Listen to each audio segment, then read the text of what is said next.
pa kita hinahanap eh. Maingay, natutulog baby ko.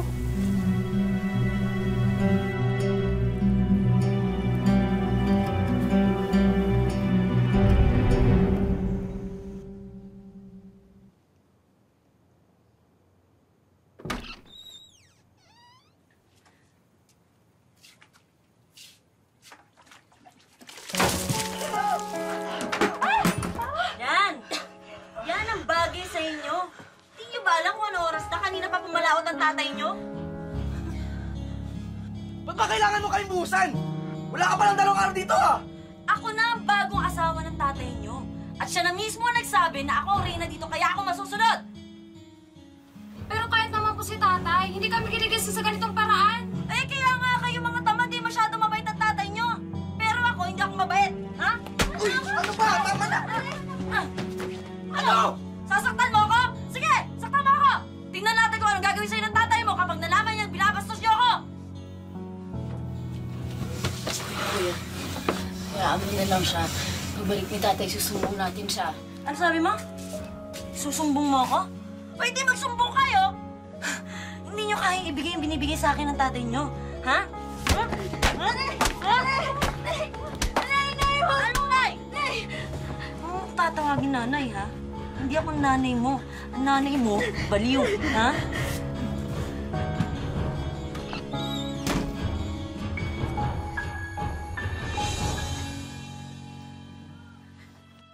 Wala na raw hihigit pa sa pagmamahal ng isang ina sa kanyang anak.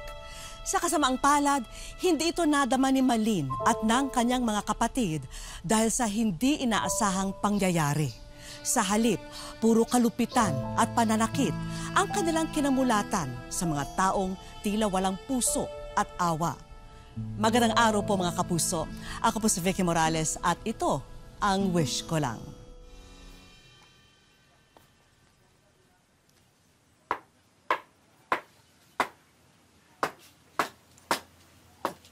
Malin, kumusta ka?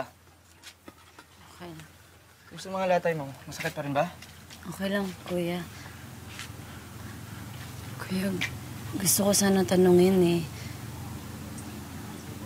Ano yung sinasabi ni Tita Maribel kanina na baliw daw si nanay?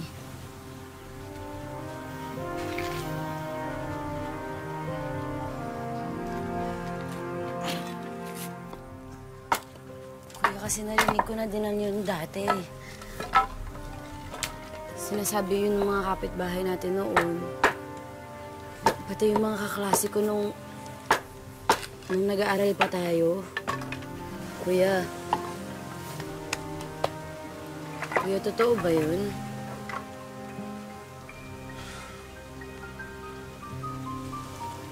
Alam mo, gusto ko na rin sabihin yun sa'yo dati pa eh. Pero ayaw ng pag-usapan ng ate. Tsaka, ayaw rin sabihin sa'yo ni tatay. Nagkaroon ng diferensya si nanay. Diferensya? Anong diferensya? Paano? Hindi ko na halos matatandaan eh. Malilit pa natin nun eh. Ikaw ang panganay. Dapat nakakatulong ka, hindi yung ikaw pang kabigat. Malinaw lang sa akin. Biglang naging magagalitin si nanay. Si ate ang madalas niyang mapag-initan. Kaya siguro ayaw na itong pag-usapan ni ate. Dahil masakit sa kalooban niya. At habang tumatagal, nagiging mas bayolente si nanay.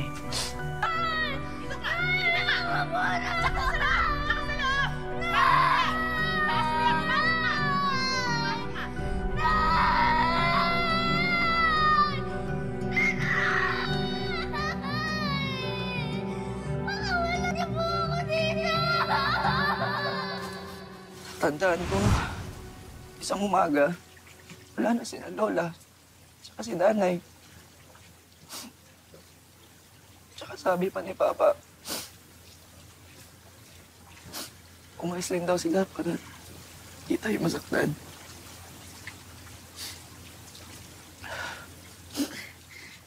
Ibig sabihin nun, buhay si nanay. At kasama niya lang si Lola. Malin, I'm sorry ha kung hindi namin nasabi sa'yo yun. Okay lang, kuya, naiintindihan ko naman yun. Ayaw niyo lang sumama yung loob ko. Pero bakit hindi natin sila hanapin?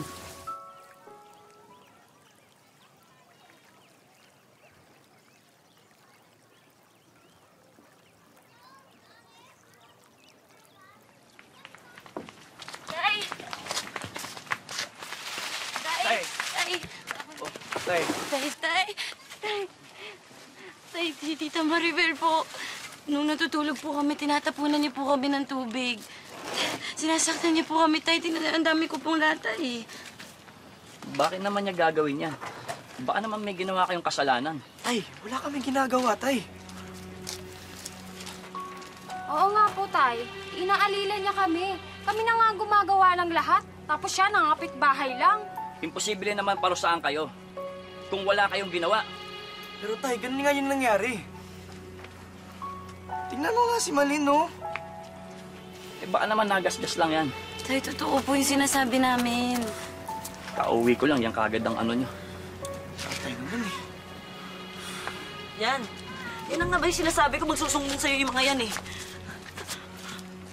Mahal. Ako na nga ito kumaako sa pagiging ina nila eh.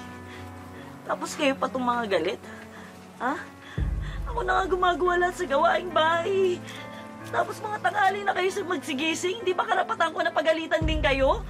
Ha? Paana, mahal? Paana? Di mahal eh. Alam mo, kung ayaw sa akin ng mga anak mo, doon na lang ako kay nanay. Hindi naman pwedeng ganun. Pag-usapan natin to. Pero Tay, maniwala ka sa amin. Totoo po yung sinasabi ko. Doon na lang natin pag-usama sa bayan, ha? Mahal. O, yung mga gamit to, bitbitin nyo, ha? Isa mo.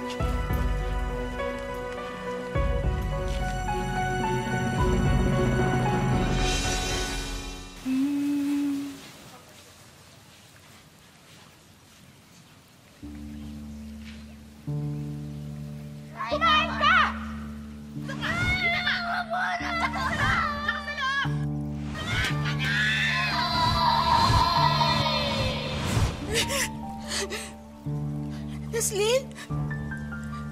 Naslin? Nak, kain ka na. Nay? Nak, kilala mo na ako. Nay, may mga anak po ako, di ba? Bakit ko sila sinasaktan? Oo, anak. Opo, may mga anak ka. Bakit ko sila sinasaktan? Yung anak ko si Naslin. Si Naslin, Nay. Nay, bakit ganun? Sinasaktan ko sila. Nay! Asan sila, Nay? Yung mga anak ko. Oh, tandaan nyo, mula ngayon, susunod na kayo sa Tita Maribel nyo, ha? Ingat ka. Oo. Oh, siya nga pala. Sa 1 linggo na uwi ko. Kasi, bebenta ko pa sa pier yung mga huli naming isda. Ha? Sige. Ingat ka. Okay. Mahal, ingat ka. Ingat. Ingat tayo.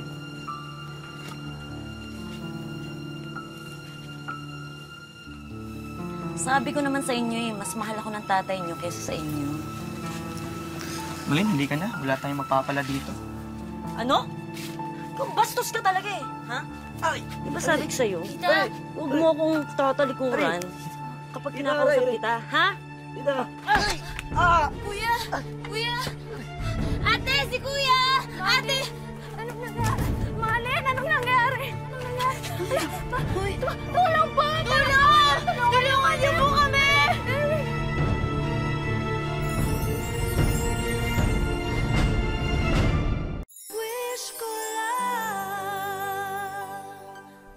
Dahil lingguhan ang uwi ng kanilang ama, Hindi nito natututukan ang kalagayan ni Malin at ng kanyang mga kapatid.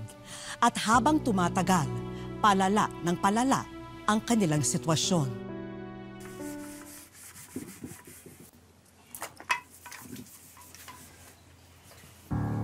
Hoy! Anong klaseng linis yan, ha? Kuskusin mo maigi, huwag kang mandiri sa ginagawa mo. Palibasa kasi, wala kang nanay, kaya ang baboy mo magtrabaho.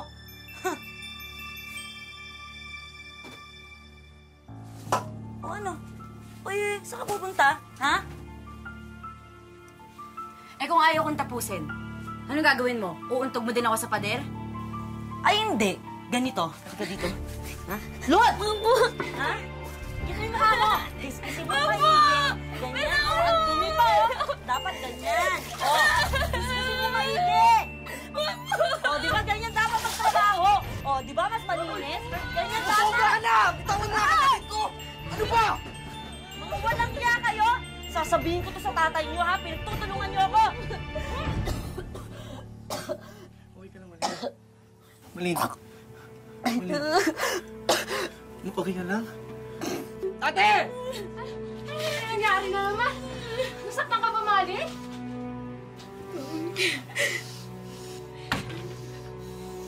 Ate, mas mabuti pang umalis tayo dito. Tingin ko nga rin eh. Wala rin naman tayong napapalang tulong mula kay tatay. Saan tayo pupunta, ate? Kina Lolo. Siguradong hindi tayo pababayaan ni Lolo.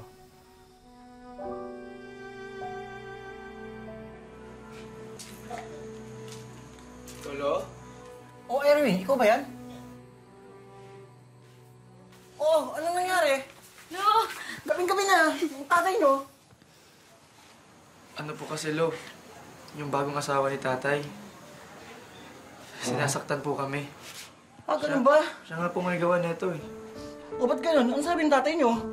Mas kinampihan niya po, Lo, yung babaeng yun. Maupo muna kayo. Kukuha ko kayo ng inumin.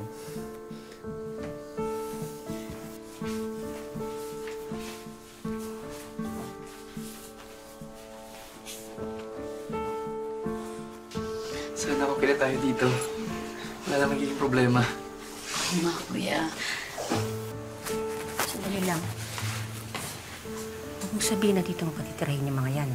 Eh, natural. Apo natin sila. Apo mo yan sa unang asawa, hindi sa akin. Isa naman. Gusto mo pagtapongin natin sila, ha? Basta, bahala ka. Hindi ko gustong patirahin yung mga yan dito. Isa naman. Hindi! Ayoko! Ako bahala. Ayoko!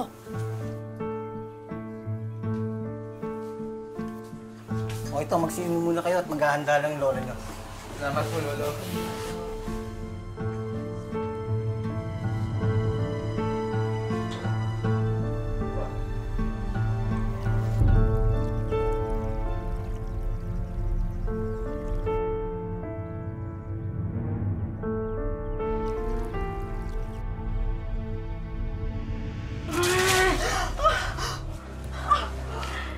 Si Malin?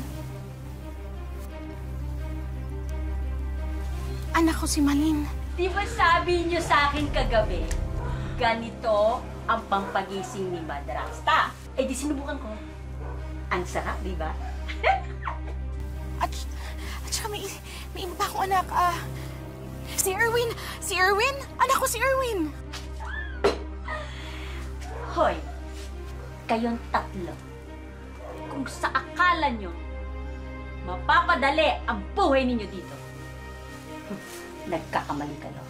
Oo, anak mo si Erwin! Tsaka teka, si Neslin! Si Neslin! Nay, nasan sila? Ako ang pangalawang asawa ng lolo ninyo. At hindi ko kayo kadugo! Malin! Erwin! Neslin! Nasan sila, Nay? Nasan ang mga anak ko? Nasan sila? Kaya kayo, gagawin kong impyerno ang buhay ninyo! Neslin! Erwin! Nahanapin natin sila! Nasan kayo? Mga anak ko, nasan sila, Nay? Nasan sa mga anak ko? Mahal ko sila.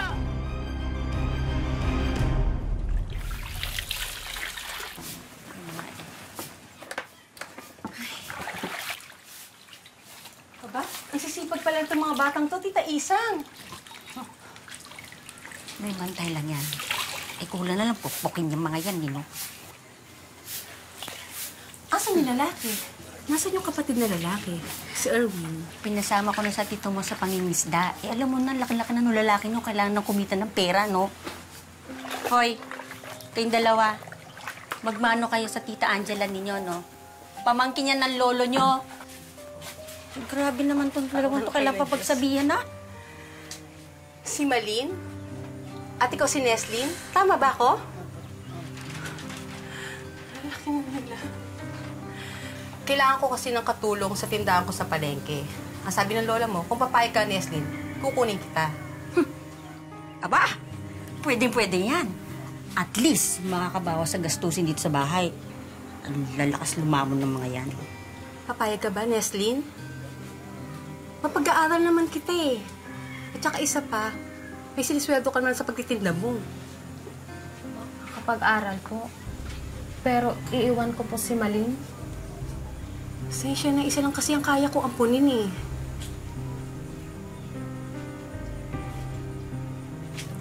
Hoy, dalian ninyo dyan, ano? Halika na, mag-juice tayo sa loob. Ate, huwag mo kong iiwan. Malin, ayaw din kitang iwan. Pero kung hindi tayo aalis dito, habang buhay tayo nga apihin ni Lola. Kung may trabaho ako, makapag-ipon ako, kukunin kita dito. Makakapag-aral din ako. Oh. Ate, huwag mo ko iwan mag-isa kay Lola. Please. Sige na, Maggie. Sige na. Pumalo ka na. Babalik ka naman kita. Sensya na ha. Si Neslin lang talaga ang kaya ko ampunin eh. Kung kaya ko lang kayong dalawa, gagawin ko. Aba, hindi naman ako papayag, ano? At sino naman ang utusan ko? Hoy, kayong dalawa, tama rin kadramahan ninyo, ha? Ikaw, pumunta ka na sa kwarto, ayusin mo na yung mga damit mo at babiyahin na kayo ngayon. Sige na! Huwag ka nang patumpik-tumpik pa! Pasok ka doon! At ikaw, ha? Anong ginagawa mo dyan? Tapusin mo yung nilalabhan mo at marami ka pang gagawin sa loob. Bilis! Huwag kukupad-kupad! Hoy, ano ba? Bilisan mo nga, ano? Ang dami pa yung gagawin doon sa loob.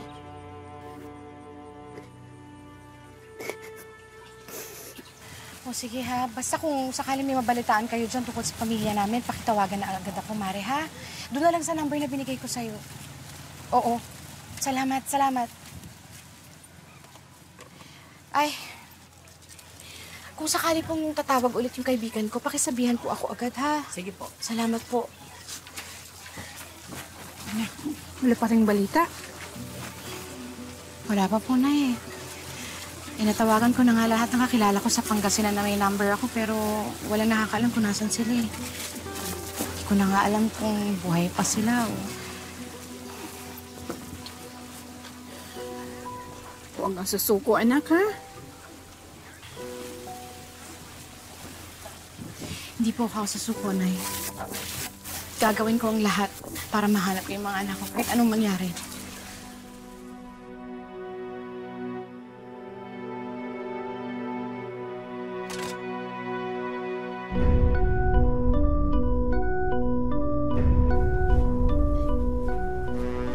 Sinulog mo si Nay? Hindi po, umapaw lang po yung tubig, kaya po...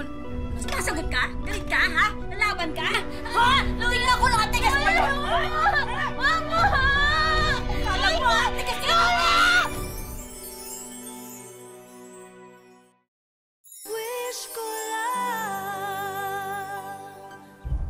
Tumakas sa kanilang sariling tahanan sina Malin para makitira sa kanilang lolo.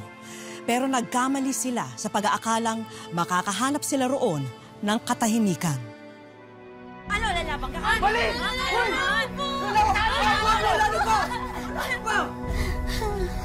Nag-uusapin natin. Ano ba? Ewan!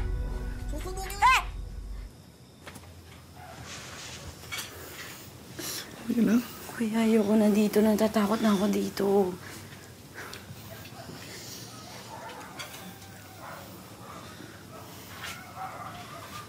Lolo. Maraming salamat po sa pagkupkop sa amin. Baka dapat po kailangan naming umalis ngayon bago may mangyaring masama kay Malin. Sa totoo lang po, hindi ako mapakalit tuwing iniiwan ko si Malin dito habang nangingisda tayo. Kayo na sana bahala magpasensya sa lolo niyo, ha? O sige, kung yun yung mga gamit niyo, hatid ko na kayo sa Maynila.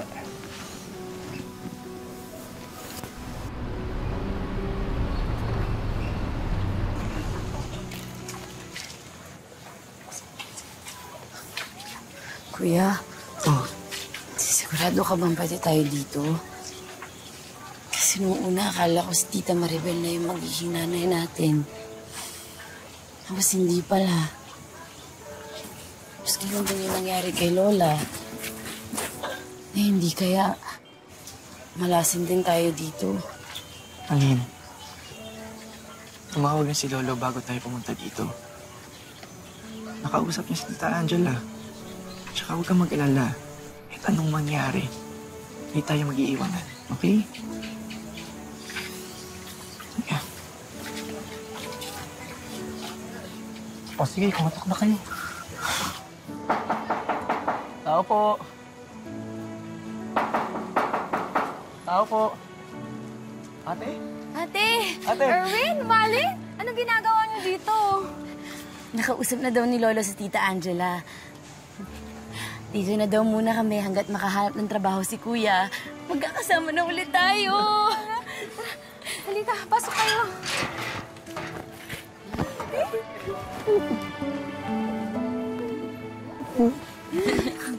Siya nga pala. Binigyan niya ako ng luma niyang cellphone. Wow naman! Nakapag-internet na ako. At alam niyo kung ano una kong ginawa. Hinanap ko si Nanay sa Facebook. At may nakita akong kamag-anak natin. Ito siya, oh. Anong sabi? At alam niyo kung anong sabi niya. Nasa probinsya daw si Nanay. Talaga? Thank you. Salamat. Mukhang mapaaga tayong maubusan ngayon, anak. Oo nga, Nay. Tsaka kailangan para makatulong dun sa paghahanap ko sa mga anak ko. Merlin! Yang! Mano po? Kawan ka ng Diyos. O, Insan. Ano balita? Nadalaw ka? May magandang balita kasi ako, Insan. Yung anak ko, may nakausap sa Facebook. Nagtatanong daw kung kamag-anak ka namin. Ha? Sino daw yun? Anak mo daw, si Neslin. Si Leslie, buhay ang anak ko? Oo, pati ang mga kapatid niya. Hinahanap na nga nila eh. Nay, buhay ang mga anak ko, Nay! Buhay sila! Salamat sa Diyos, anak.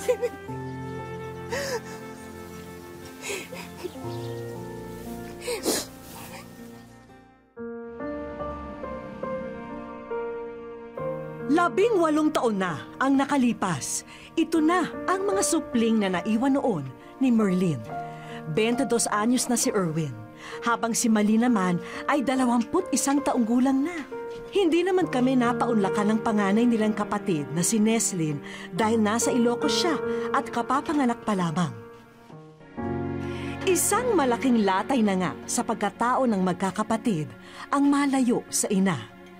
Pero mas mahapdi para sa kanila ang naging kapalaran sa kamay ng kanilang madrasta. Kasi isa na rin po akong nanay.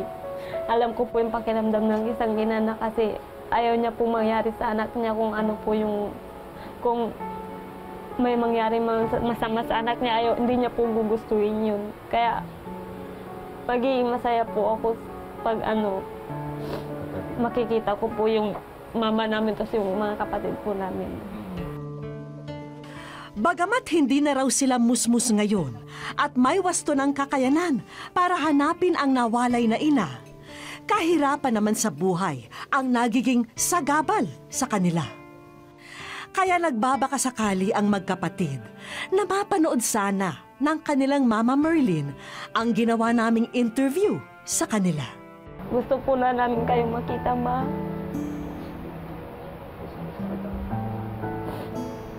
Miss na miss po na po namin kayo. Ma, kung saan ka man ngayon, mag-iingat ka po dyan palagi. Tsaka po, andito lang po kami ng kapatid mo na sobrang gustong makita po kayo tsaka yung mga kapatid ko po dyan na dalawa. Sa pagkakataong ito, walang kaalam-alam ang magkapatid na oras na lamang ang kanilang bibilangin at muli na nilang makakapiling ang kanilang Mama Merlin. Sadyang God works in mysterious ways dahil ang pinakaaasam na wish ng magkapatid, sinisigurado naming malapit na nilang makamit.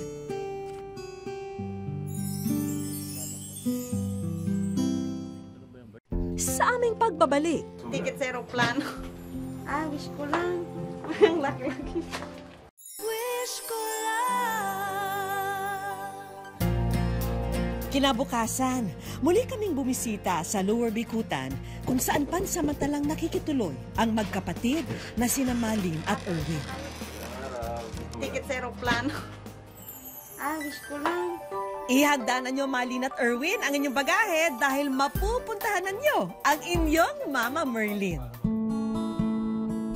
Sa eroplano pa lang, bakas na ang pananabik sa mukha ng magkapatid.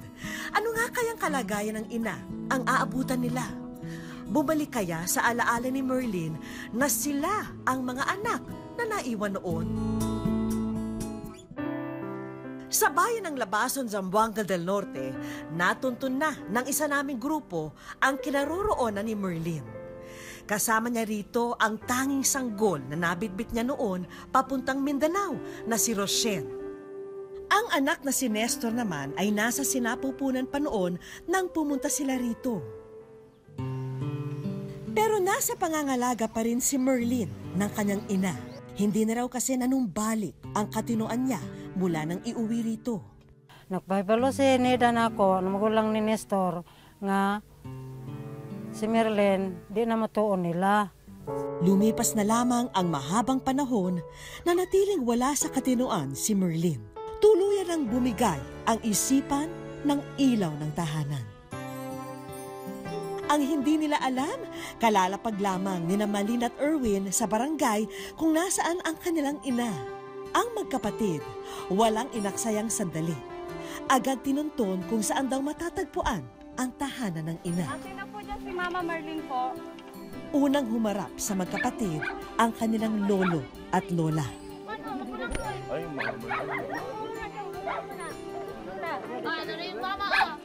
Hanggang sa matanaw ni Malin ang isang babaeng tahimik na nakitingin sa kanya. Ayan o.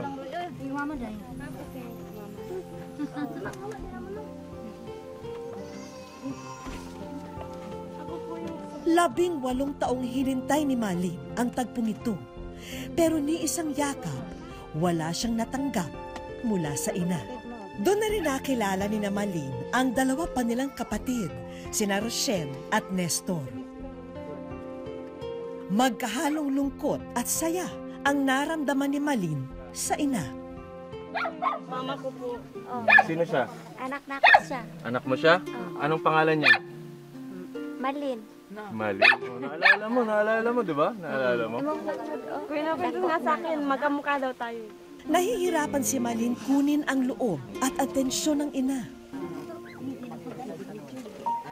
Hindi man tuluyang maunawaan ni Merlin kung sino ang babae sa kanyang harapan, umasa na lamang si Malin na sa pamamagitan ng kanyang hawak, mararamdaman ng ina ang labis na pangulila niya sa kanya. Kasi bilang po isang anak, ako po'y nahihirapan, ako po'y nasasaktan. Sa ngayon, ang hiling ni Malin ay para na lamang sa dalawa niyang nakababatang kapatid. At kalaunan ay matulungan ang kanilang ina. Pangako po sa lumuwas ng Manila para matulungan po ang nanay at saka si Lula po. Naway makatulong ang financial assistance na ito sa inyong magkakapatid. Meron ding medical assistance na magsisilbing ayuda para muling mapatignan si Merlin sa mga espesyalista. Dahil po sa inyo, nakita ko yung mga kapatid namin at yung lola at nanay namin. Kaya maraming salamat. Sa wakas, napawi na ang mahabang panahon na pangungulila. Kaya napunan na ang puwang sa kanilang mga puso dahil madadama na ang pagmamahal ng ina sa kanyang anak. Hanggang sa susunod na Sabado mga kapuso, ako po si Vicky Morales at ito po ang Wish Ko Lang.